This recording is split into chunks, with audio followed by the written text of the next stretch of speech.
할렐루야, 저는 박진웅 목장의 이준범 청년입니다. 부족한 저를 이곳에 세우셔서 간증케 하신 하나님께 감사를 드립니다. 이곳에서 하는 간증이 저의 자랑이 아닌 하나님이 일하시고 함께 하시는 모습을 나누는 시간이 되기를 소망합니다. 저는 어머님의 기도로 태어나 모태신앙으로 자랐습니다.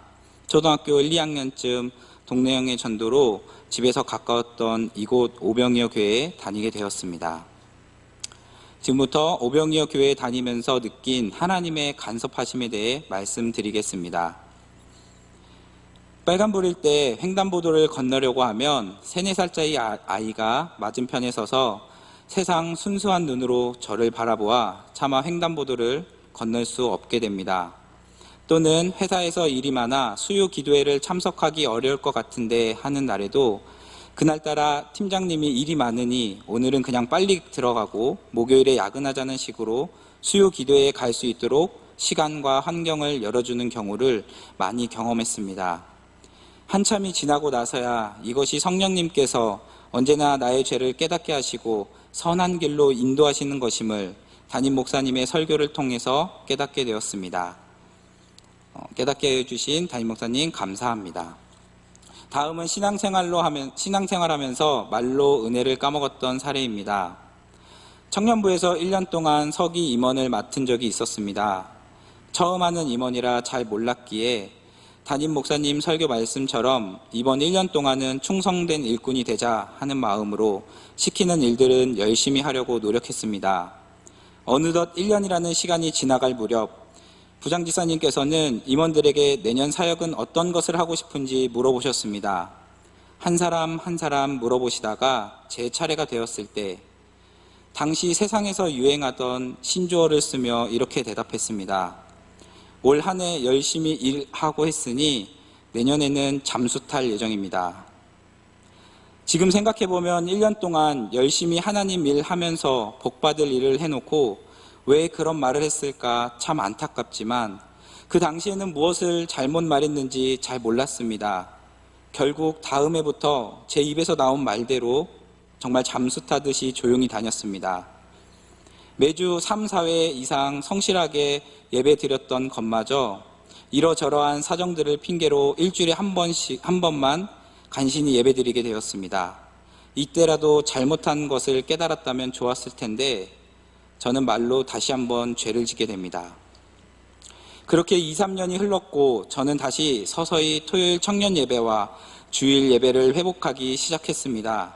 교회를 조용조용히 다니던 저는 어느새 대학교 졸업 후 취업을 하게 되었습니다. 1, 2년간 회사를 다니다가 11월에 청년부에서 임원을 선출하는 총회가 열렸습니다. 몇 년간 조용히 다니던 저를 누군가가 추천하였고 이번에도 임원을 하게 되면 또 힘들겠지 하는 생각이 들었습니다. 사람의 생각으로 임원이 되면 안 되겠구나 하는 생각으로 서기 임원 후보로 선거 공약 말을 할 때 이렇게 말했습니다. 저는 회사 때문에 바빠서 서기 임원 사역을 못할 듯합니다. 주일에도 바빠서 예배만 드리고 가야 해요.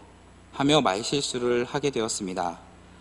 이 말을 한 지 얼마 지나지 않아 회사에서는 경영난과 여러 상황으로 인하여 저는 다니던 회사를 그만두게 되었습니다. 그러고는 그 다음 주 담임 목사님 설교 중 말실수에 대한 설교 말씀이 귀에 들렸습니다. 아마도 이전부터 계속 설교해 주셨을 텐데 왜 그 많은 설교 말씀들이 안 들렸는지 모르겠습니다. 직장을 잃고 나서야 내가 말실수를 했구나 하고 깨달았습니다. 복받을 일을 해놓고도 말 한마디로 복을 쏟는 일, 하나님이 하시겠다 하는데 사람의 생각으로 거절하며 다른 일을 핑계대고 하다 보니 직장을 치신 건 아닐까 하는 생각이 들어 회개하였습니다. 지금부터 새벽 기도를 통해 받은 은혜를 잠시 나누겠습니다. 2년 전 청년회장을 맡게 되면서 인수인계를 받을 때 이전 회장으로부터 이런 조언을 들었습니다. 이번 한 해 목표가 있는지 어떤 마음으로 할지 물어본 뒤에 여기에 한 가지 더 추가해보라는 조언이었습니다. 청년회장으로서 올 한 해 하나님께 무엇을 드릴지 생각해보라는 말이었습니다. 연말은 다시 또 오게 될 거고 그때 하나님께 부족하지만 어떤 것을 드릴지 한 해 동안 이러이러한 것을 준비했습니다. 받아주세요 할 무엇이 있는지 한번 생각해 보라는 조언이었습니다. 사실 하루하루를 삶에 충실하자 하는 정도만 있었을 뿐 1년의 계획을 생각해 보지 못했기 때문에 무엇을 드릴지 고민하기 시작했습니다. 회장이 될 때 당시 저는 직장을 쉬고 있던 터라 하나님께 내가 드릴 수 있는 것이 뭘까 고민하던 중 담임 목사님이 기도를 하면 기도의 벽돌이 하나씩 쌓이고 그것이 완성되었을 때 응답이 된다는 말씀이 생각났습니다. 그래서 저도 하나님께 기도를 드려야겠다고 마음먹었습니다. 그중 제가 제일 못하는 것 중 하나였던 새벽 기도를 드려야겠다는 마음을 품었습니다. 그동안 아침잠이 많다는 핑계로 새벽 기도를 거의 해본 적이 없었기에 사실 이 마음조차 내 신앙과 믿음으론 힘들 텐데 하며 걱정이 앞섰습니다. 그러면서 하나님께 이번 1년 동안 매일은 못하더라도 절반만큼은 새벽을 깨워 기도할 수 있게 도와달라고 150일간 새벽 기도를 하나님께 드리기로 작정했습니다. 그렇게 저의 새벽 기도는 시작되었습니다. 첫날부터 실패하고 싶지 않아서 첫날은 밤을 새서 새벽 기도를 드린 뒤 집에 돌아왔습니다. 두 번째, 세 번째 날에도 전날에 일찍 10시쯤 잠자고 새벽에 잠시 일어나 새벽 기도를 드렸습니다. 처음 2, 3일간은 벌떡벌떡 잘 일어나져서 잘하면 새벽 기도 150일 채우는 것을 할 수 있겠다고 생각했지만 4일째부터는 몸이 무거워지고 점점 늦게 일어나기 시작했습니다. 급기야 4시 25분에 타야 했던 새벽 기도 버스를 놓치면서 그냥 쉴까 하는 유혹이 자꾸 몰려오다가도 택시를 타서라도 교회에 갔습니다. 담임 목사님 말씀처럼 몸이라도 하나님 전에 가져다 놓자라는 마음으로 하루하루 새벽 기도를 이어나갔습니다. 그렇게 1주가 지나고 한 달이 지나고 어느새 2달이 지났습니다. 그동안 한 달 반 만에 당시 기도 제목 중 하나였던 새 직장도 구할 수 있도록 인도해 주셨고 처음 목표였던 150일 새벽 기도도 2달 만에 45일 정도가 채워져 내 안에 교만이 찾아오기 시작했습니다. 벌써 3분의 1이나 했네. 이러다가 새벽 기도 300일 드리는 거 아니야? 하면서 새벽에 나아가 하나님께 간절히 부르짖는 것이 아니라 어느새 출석에만 집착하는 모습으로 변질되었습니다. 역시나 교만은 패망의 선봉이라는 말씀이 옳았습니다. 알림 없이도 일어날 수 있다고 생각했던 새벽 기도도 전날 회사 일로 야근 한번 하게 되니 바로 다음날 일어나지 못하게 되었습니다. 새벽에 일어날 수 있는 것조차 하나님이 인도해 주시는 거였구나. 내가 잘나서 내가 부지런해져서 일어나는 것이 아니라 하나님이 환경을 만들어 주시고 잠조차도 허락해 주셔서 할 수 있었다는 것을 깨달았습니다. 그래서 다시 겸손한 마음으로 하나님께 하나님 새벽을 깨어 기도하고 새벽 기도를 통해 하나님을 날마다 만나는 기쁨을 누리게 해달라고 하며 기도하기 시작했습니다. 그렇게 기도하고 나니 다시 하나님의 은혜로 새벽 기도 설교 말씀이 내 마음에 꽂혔고 말씀이 꿀송이 같이 달게 느껴졌습니다. 몸은 조금 피곤할지라도 설교가 내 귀에 들려오는 것이 너무 은혜로웠습니다. 예나 지금이나 내 삶에 동일하게 역사하시는 말씀이 너무나 감사했습니다. 처음에는 개인적인 목표를 이루기 위해서 시작했지만 어느 순간 오늘은 하나님이 새벽 설교를 통해 어떤 말씀을 주실까? 새벽 기도를 통해 어떤 응답을 해주실까 하는 작은 설렘으로 하루를 기쁘게 시작할 수 있었습니다. 결국 21일 특세조차 잘 드리지 못했던 저는 그 한 해 동안에 250여일 정도 새벽을 깨워 하나님께 기도를 드릴 수 있었습니다. 잦은 출장으로 인하여 새벽 기도를 영상으로밖에 드릴 수 없었던 상황에서도 설교를 통해 은혜를 부어주신 하나님께 감사드립니다. 다음은 제가 하나님의 말씀을 더 찾고 묵상하게 된 계기를 말씀드리겠습니다. 공부 잘하는 한 친구가 있었습니다. 하나님을 믿지는 않았지만 그 가족들이 다 크리스찬이었고 또 주변 친구들 중에는 크리스찬들이 많아서 하나님에 관한 이야기들을 여러 경로를 통해 많이 접하던 친구가 있었습니다. 군입대를 하기 전 하나님을 믿지 않던 이 친구와 저녁 식사를 하면서 저의 신앙생활의 터닝포인트를 겪게 되었습니다. 집에 성경책이 있길래 욥기서를 읽어보았다는 것입니다. 기독교인인 저도 성경 읽기가 결코 쉽지 않다고 생각했는데 하나님을 믿지 않던 친구가 성경책을 읽어봤다는 것이 신기했습니다. 그런데 더 충격적이었던 건 다음 질문을 받고 난 뒤였습니다. 친구는 욥기서를 읽으면서 이해가 가지 않는 부분들이 있다고 말하고 하나님은 어떤 분이시냐고 물어보았습니다. 너는 초등학교 때부터 교회 다닌다고 했으니 잘 알 거 아니냐고 물어보는데 순간 아무 생각도 나지 않았습니다. 나 잘 모르는데 하나님은 그냥 하나님이지 전능하신 신, 왜 천지를 창조하시고 또 어쩌면 그때까지도 저에게 있어 하나님은 그냥 하나님, 기독교의 신, 이 정도밖에는 하나님에 대한 지식이 너무 없었던 것 같았습니다. 친구는 10년을 넘게 다녔는데도 뭐 그러냐며 실망한 눈빛으로 저를 쳐다보았습니다. 군입대를 하기 전 하나님을 알지 못하는, 믿지 않는 이 친구의 질문이 10년을 넘게 교회 다닌 척했던 제 모습을 여실히 드러나게 했고 너무나도 부끄러웠습니다. 이를 계기로 군대에 있을 때와 전역하면서 하나님에 대해 더 궁금해지기 시작했습니다. 하나님을 알기 위해 성경을 다시 보기 시작했고 담임 목사님의 설교 말씀을 천천히 들으며 차근차근 하나님에 대해 조금씩 알아가기 시작했습니다. 하나님의 말씀이 귀에 들리기 시작했고 성경을 통해 내 행동 모습들이 비춰지기 시작했습니다. 담임 목사님이 늘 설교하실 때 외치던 하나님 사랑과 이웃 사랑의 모습이 성경을 볼 때 조금씩 눈에 들어오고 이해가 되기 시작했습니다. 성경을 읽고 말씀을 들으며 또 십자가의 길 양육 교제를 통해 모호하거나 애매했던 개념들이 쏙쏙 정리되기 시작하였습니다. 그리고 이듬해 청년부 수련회 저녁 집회에서 갑자기 저의 지난 날들의 잘못들이 생각나면서 통곡을 하고 한참을 회개하는 일도 생겼습니다. 제가 하나님을 만나서 변화된 가장 큰 변화의 모습 중 하나는 관점의 변화였습니다. 갑자기 눈이 좋아졌다거나 한 것이 아니라 새로운 또 하나의 관점이 생기기 시작했습니다. 기존에는 제 시각에서만 바라봤기 때문에 어떤 일이 벌어지거나 해야 할 때 내가 이 일을 하면 많이 힘들까? 사람들에게 욕먹지는 않을까? 내가 할 수 있는 일일까? 이런 것들만 생각했습니다. 그러나 새로운 또 하나의 관점, 하나님이 이 일을 하신다고 하면 뭐라고 하실까? 하나님이 보시기에 옳은 일인가? 하나님이 기뻐하시는 일일까? 하는 관점이 생기기 시작했습니다.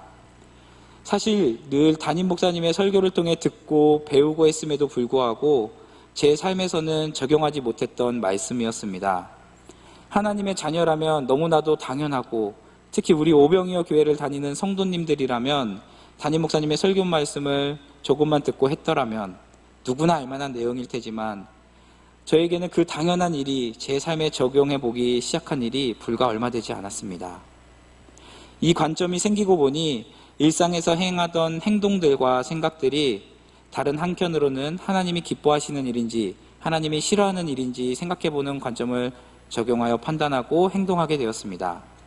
예를 들어 기도회에 참석할 수 있는데 나의 유의를 즐기기 위해 참석하지 않는 것은 하나님이 기뻐하시는 일인가? 물어보았을 때 아니다 하는 일들이라면 하지 않는 것을 택하는 것입니다. 꼭 직접적으로 교회에 관련된 일뿐만 아니라 회사에서 업무를 잘하는 것에 대해 적용해 본다면 이렇게 적용해 보는 것입니다. 하나님이 나에게 맡겨주신 직장에서의 사명을 감당하는 데 있어서 업무를 성실히 수행하여 잘하게 되는 것이 하나님이 기뻐하시는 일인가 물어보고 그렇다라고 하면 회사에서도 열심히 하는 방향으로 선택하는 것입니다. 물론 아직도 이 관점이 때로는 부담스럽거나 깜빡하고 적용하지 못한 채 내 시각에서만 생각할 때가 있습니다. 그렇지만 또 다른 관점이 있다는 사실을 자각하게 되면 저의 잘못을 회개하고 용서를 구하며 조금씩 삶의 모습들을 고쳐나가고 있습니다. 저 역시 이제 시작 단계이기 때문에 아직 부족하여 계속해서 고민하고 계속해서 하나님께 칭찬받는 자녀로 살아가도록 노력하겠습니다. 저는 작년 12월에 결혼을 했습니다. 지금의 아내와 만난 지 불과 6개월여라는 시간 만에 일사천리로 결혼이 진행되었습니다. 지금도 아내와 이야기하다 보면 어떻게 그렇게 빨리 결혼하게 되었는지 매 순간순간이 하나님이 인도하신 것이 아니면 할 수 없었다는 이야기들을 나누곤 합니다. 아내는 작년 1월쯤 타 교회를 다니다가 새신자로 청년부에 오게 된 청년이었습니다. 아내와 6월쯤 사귀기 시작하여 서로를 조심스럽게 알아가는 시간을 보냈고, 교회에서 만나서 그런지 서로 누가 먼저라고 할 것도 없이 함께 기도하자는 이야기가 나왔습니다. 만남 후 한 달 정도 지나고 나서 함께 기도 제목을 나누고 50일간 소원 기도를 시작했습니다. 첫 번째는 서로 만남에 있어서 무엇이 필요할까라는 주제로 기도 제목을 나누다가, 우리가 어떤 상황 속에서도 서로에 대한 신뢰와 담대함을 잃지 않게 해달라고 함께 기도하였습니다. 서로가 평생을 함께할 배우자라는 확신이 들어 사귄 지 2달째 되는 날 결혼식장을 확정짓게 되었습니다.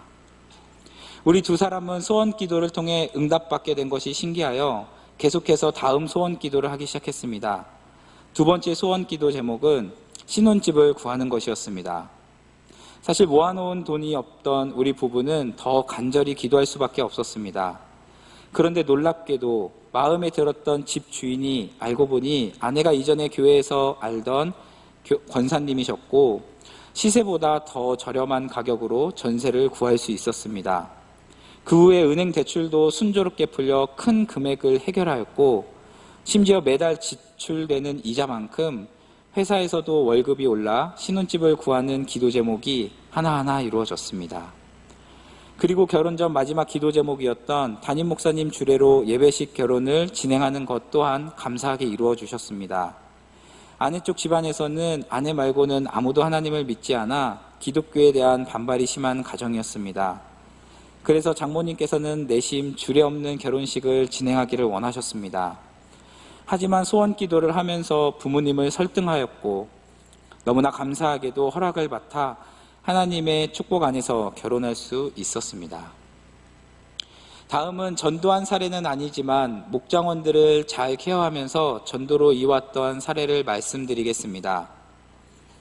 5, 6년간 오랜 시간 주일 일부 예배만 빼꼼히 드리고 집으로 가던 박진욱 청년의 회복 사례입니다. 한두 번 청년부 예배에 안 나오다 보니 나오기가 어색하다고 하던 목장원에게 목자로서 무엇을 해줄 수 있을까 여러 가지 고민해 보았습니다. 어떤 행사로도 어떤 선물이나 말로도 쉽게 회복되지는 않았습니다. 예전에 주일 저녁 예배 후 목자 보고의 시간대 다른 목장이 어떻게 회복되었는지를 듣고 하나둘씩 그 방법을 적용해 보기 시작했습니다.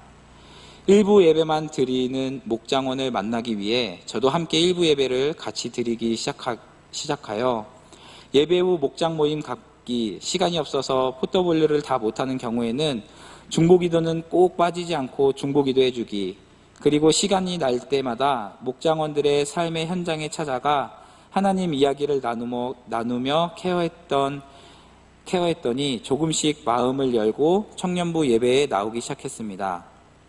수련회 이후 하나님을 인격적으로 만나면서 청년부 예배를 회복하였고, 2명의 친구들을 전도하고 지금은 목자로서 청년부의 귀한 일꾼으로 성장하였습니다.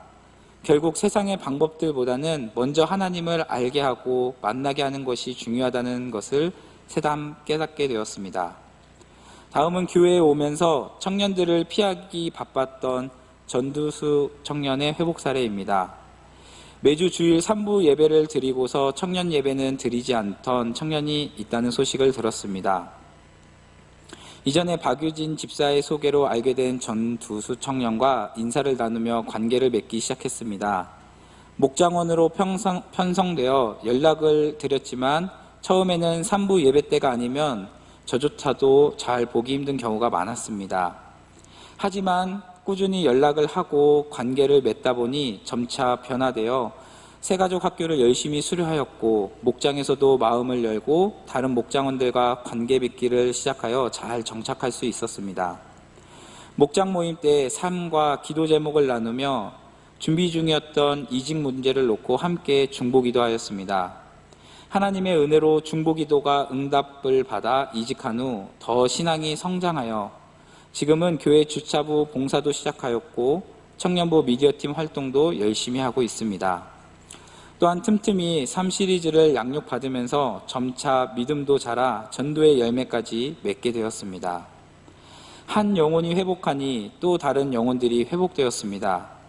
직접적인 전도는 아니었지만 목장원들을 잘 섬기니 전도의 발판으로 쓰임받아 열매를 맺게 되어 감사했습니다. 할렐루야. 다음은 작년에 처음으로 새신자 팀장을 맡으면서 새신자들을 섬기고 관계 맺기를 통하여 새신자들이 청년부에서 정착한 사례입니다. 작년에도 이 청년부에는 20-30명 정도의 청년이 전도되어 왔습니다. 그러나 안타깝게도 많은 청년들이 잠시 왔다가 교회를 떠나는 경우가 많았습니다. 새신자들이 적지 않게 오는데도 불구하고 정착하지 못하는 이유가 뭘까 고민도 해보고 새신자들과 이야기도 나누면서 다음과 같은 사항이 필요하다는 것을 알게 되었습니다. 첫 번째는 믿음과 두 번째는 청년들과의 관계, 즉 이 청년부에 소속감이 있느냐였습니다. 첫 번째 믿음의 영역에 대해서는 저희 새신자팀에서 중보기도로 지원하였습니다. 저희 팀에서는 새신자들의 정착을 위하여 매주 예배 전 팀 회의를 마치고 새신자들을 위한 기도를 하였습니다. 저희도 그동안 새신자들을 위한 기도를 하기는 했지만 이번에 팀을 운영하면서 가장 다르게 진행했던 것은 매주 꾸준히 기도한다는 것과 청년 한 명 한 명 이름을 통성으로 불러가며 기도했다라는 점입니다. 새신자 VIP 기도카드를 활용하여 새신자 명단을 놓고 기도하기 시작했습니다. 처음에는 2명, 3명으로 시작하여 나중에는 20명 정도의 명단이 될 때까지 한 사람 한 사람 이름을 놓고 기도할 때 하나하나 열매가 맺어져 갔습니다. 여기에 더하여 새신자들이 꾸준히 나와 목장으로 편성하고 나서도 4주, 5주간은 잘 정착할 수 있도록 꾸준히 기도했습니다. 팀 운영 초기에는 새신자팀에서는 목장 편성까지만 하고 나면 각 목장에서 알아서 하겠지 하며 기도도 끊고 다른 새신자들에게 집중하였습니다. 그러나 그 결과 목장 내에서 잘 정착하지 못하거나 아직 목자와의 관계가 형성되기 전이라서 한두 번 못 나오는 상황이 발생하면 다시 나오기까지 어려워하는 경향이 있었습니다. 목장 편성이 끝이 아닌 목자와의 관계가 형성되기까지 믿음이 들어가기 때까지 중보 기도가 필요했던 것 같습니다. 두 번째, 청년들과의 관계, 즉 이 청년부에 소속감이 있느냐에 대한 부분은 새신자와의 적극적인 교제를 통해 개선할 수 있도록 노력했습니다. 새신자를 인도한 사람 외에 최소 3명의 청년들과 친해지는 것을 목표로 두고 새신자 팀원, 임원, 목자와 교제하는 기회를 마련하였습니다. 새신자와 관계를 맺기 위해 새신자 팀에서는 예배 같이 드리기, 인사하기, 그리고 새신자의 취미활동 같이 하기 등으로 더욱더 친밀한 관계를 형성하기 위해 노력했습니다. 먼저 예배 같이 드리기의 경우 새신자가 1명 이상의 새신자 팀원과 같이 예배 드릴 수 있도록 했습니다. 새신자들과 인사를 나누고 나서 돌아가는 것이 아니라 같이 예배를 드리는 것. 조금 부담스러워하는 경우에는 한두 칸 정도 떨어지거나 시야 내에 인사를 나누고 보이는 곳에서 함께 예배를 드리는 방법이었습니다.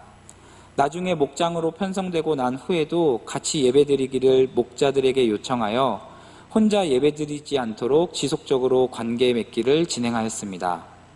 그 결과 새신자들이 외롭지 않게 예배 드릴 수 있어서 공동체의 마음을 더 열 수 있었다는 피드백을 받았습니다. 인사하기의 경우 새신자들이 오면 인사하는 것이 당연한 일입니다. 하지만 새신자가 청년 공동체에 와서 인도자 외의 청년들과 인사를 얼마나 나누는지 옆에서 살펴보고 대다수의 청년들은 그냥 지나치는 경우가 훨씬 많았다는 사실을 알게 되었습니다.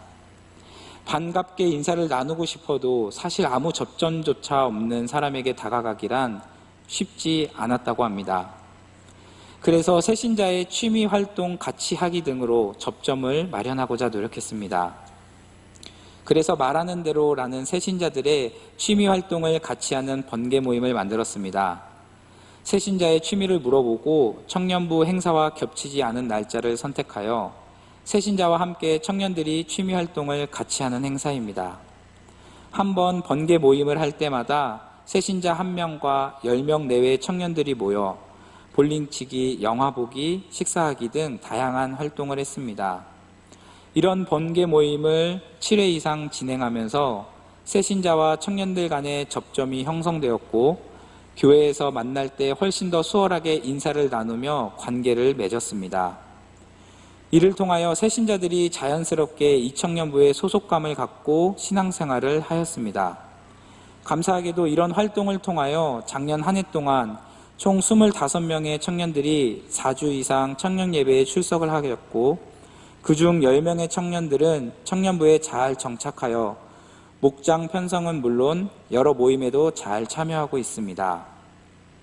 그 정착한 10명의 청년 중 1명은 교회에 잘 정착시켰을 뿐만 아니라 가정에도 잘 정착시켜 지금의 제 아내로서 잘 지내고 있습니다.